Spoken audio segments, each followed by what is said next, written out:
ఒప్పుకుంటే ఈ యుద్ధాన్ని నివారించవచ్చు.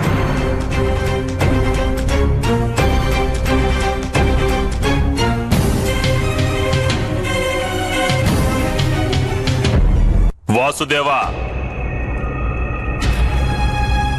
ఇంద్రప్రస్థంపై నాకే అధికారముంది, మహారాజు కాదు. నేను ఎట్టి పరిస్థితుల్లోనూ ఇంద్రప్రస్థాన్ని తిరిగి ఇవ్వను.